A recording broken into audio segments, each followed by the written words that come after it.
A former lawyer says she's one of the forgotten people whose life remains on hold because of COVID. While most of us are back to normal, Jennifer remains in lockdown, afraid to go outside in case she contracts the virus, which could kill her. She's now backing a report from Bath University, which says the government should do more to help vulnerable people. Will Glennon reports. For some people, a busy street like this could still be a death sentence. People with low immune systems are vulnerable to COVID. It's those in cancer treatment or who've had transplants or a whole host of medical conditions, meaning they can't be vaccinated or can't fight off the virus easily. Many are still prisoners in their own homes. I've felt despair and desolation and great depression. I feel that my life is passing me by.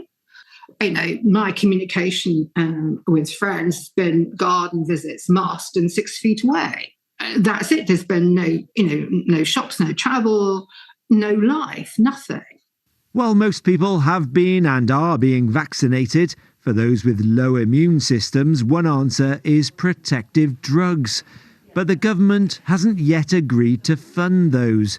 It rejected a drug called Evusheld last year, but that drug's replacement is due out sometime next year.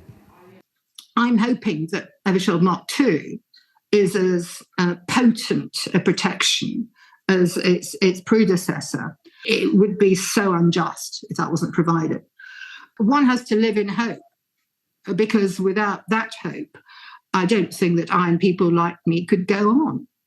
At the University of Bath, researchers looked at the 1.2 million people who are shielding or living restricted lives. Their report said it's affecting health and mental well-being and calls on the government to do more to help. We've asked for a minister who's responsible for vulnerable people. This may not be the last pandemic or infectious outbreak, so we really need somebody who is looking out for those people in particular, to think about what their needs might be. But also bearing in mind what we found, it's important that those people who are shielding at home have access to psychological care. So we're asking for ring-fence funding for that particular group. But I suppose the key ask from vulnerable people is access to prophylactic drugs, so preventative drugs, also access to drugs that treat COVID-19 once they do have it. Dr Daniels has already discussed the findings with MPs, and the government is now considering next steps. Campaigners say solutions must be found, so people like Jennifer can finally get their lives back. Will Glennon, BBC Points West. What a dreadful ordeal. And Jennifer, thank you for sharing your story with us.